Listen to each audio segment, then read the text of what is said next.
कामबाट थाकेर घरमा आएपछि क्या जहाँ बस्यो त्यही निदाउने चाहिँ म मात्रै हो कि तपाईँहरू पनि हो साथीहरू। यो हप्ताको बिहिबारमा चाहिँ म यति धेरै थाक्छु कि कुरै नगरौँ के, किनभने यो दिनमा चाहिँ स्कुल प्लस अनि काम पनि हुन्छ। अनि त्यही भएर दुइटै कुरालाई ब्यालेन्स गर्दाखेरि यति धेरै थाकिन्छ कि कुरै नगरौँ। मैले चाहिँ कामबाट आउँदाखेरि बुढालाई ओखासिले दिएको थिएँ, अनि त्यही दिएको, अनि बुढा मक्ख भएर के हो भन्ने हेर्दै हुन्छ। अनि मेरो बुढाले चाहिँ खानाहरू बनाएर राख्नु भएछ, सब्जीहरू पनि हेर्नु नि के हो यो। अनि दालमा चाहिँ बेसार लाउनै बिर्सिनु भएछ। हामीले चाहिँ घरमै दही बनाउँछौँ कि, अनि यो पालि चाहिँ अलिकति फ्याट कम भएको दही ल्याएर बनाएको थियौँ, त्यही भएर पातल खालको भएछ। त्यस पछाडि आयो हाम्रो आजको खाना। हामीले चाहिँ खानेकुराको प्राय ब्यालेन्स मिलाएर खाने भनेर सल्लाह गरेको छौँ।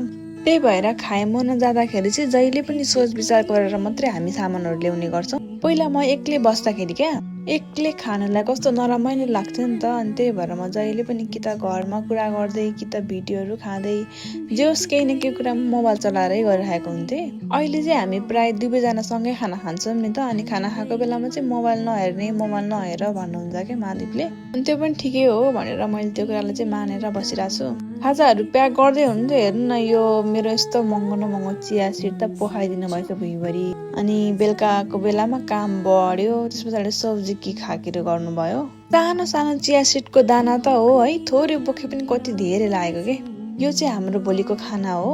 बिहान एकदमै हतार रस हुन्छ, अनि त्यही भएर हामी बेलुका सबै रेडी बनाएर राखेको हुन्छौँ।